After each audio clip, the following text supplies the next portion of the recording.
कल्पना कीजिए, एक ऐसा मंदिर जिसके तहखानों में इतना सोना दबा है कि पूरी दुनिया की गरीबी मिटाई जा सकती है। लेकिन उस सोने से भी बड़ा एक रहस्य उस मंदिर के ठीक बीचों बीच अंधेरे गर्भगृह में छिपा है। एक ऐसी मूर्ति जिसे छूने की इजाजत किसी को नहीं है, क्योंकि वो पत्थर की होकर भी सांस लेती महसूस होती है। आज द रियल फैक्ट्स पर हम केरल के उस पद्मनाभ स्वामी मंदिर के गर्भगृह का दरवाजा खोलने जा रहे हैं, जिसके बारे में बात करने से भी लोग कतराते हैं।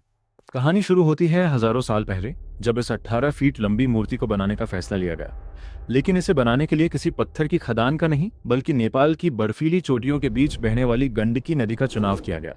वहां से पूरे 12,008 शालिग्राम पत्थर चुनकर लाए गए। ये वो पत्थर हैं जिन्हें साक्षात भगवान विष्णु का अवतार माना जाता है।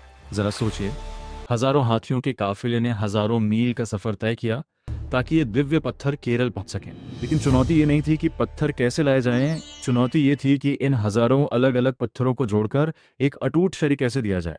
यहीं पर भारत के प्राचीन वैज्ञानिकों ने इस्तेमाल किया कड़ू शर्करा युग्म। ये नाम सुनने में जितना साधारण है, इसका विज्ञान उतना ही पेचीदा।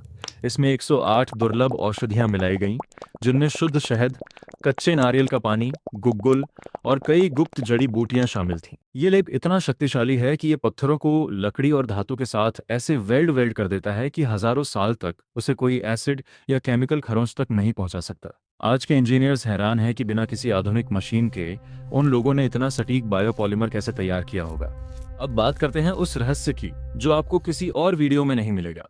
भगवान की ये मूर्ति अनंत शयन मुद्रा में है, यानी वो शेषनाग पर लेटे हुए हैं। लेकिन क्या आप जानते हैं कि इस मूर्ति की बनावट बिल्कुल एक जीवित इंसान जैसी है? इसके अंदर मौजूद 12,000 शालिग्राम पत्थरों को ऐसे व्यवस्थित अरेंज किया गया है जैसे इंसान के शरीर में चक्र होते हैं। और सबसे चौंकाने वाली बात, मूर्ति के नीचे जो शेषनाग है उसके 5 फन ऊपर की ओर मुड़े हुए हैं, जो ब्रह्मांड की 5 इंद्रियों और 5 तत्वों को कंट्रोल करते हैं।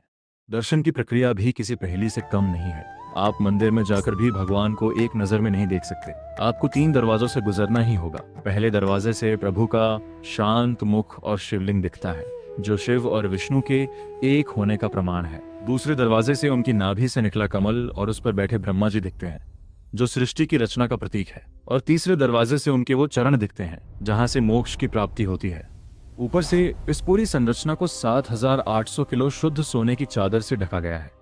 जब सुबह के सूरज की किरणें या शाम के दियों की लौ इस सोने से टकराती है तो गर्भगृह में एक ऐसा ऑरा पैदा होता है जिसे सिर्फ महसूस किया जा सकता है। कुछ लोगों का तो ये भी मानना है कि इस मूर्ति के नीचे एक ऐसा रास्ता जाता है जो सीधे पाताल लोक से जुड़ा है और जिसकी रक्षा खुद नागराज कर रहे हैं। ये मंदिर और ये मूर्ति हमें याद दिलाते हैं कि हम एक ऐसी सभ्यता का हिस्सा हैं जो विज्ञान में हमसे कहीं आगे थी। तो क्या आपको भी लगता है कि इस मंदिर के उन बंद दरवाजों के पीछे कोई ऐसी शक्ति है जो कलयुग के अंत का इंतजार कर रही है? अपनी राय कमेंट्स में ज़रूर बताएं। और अगर आपको ये वीडियो पसंद आई तो इसे शेयर करें और द रियल फैक्ट्स को सब्सक्राइब करना बिल्कुल ना भूलें। मिलते हैं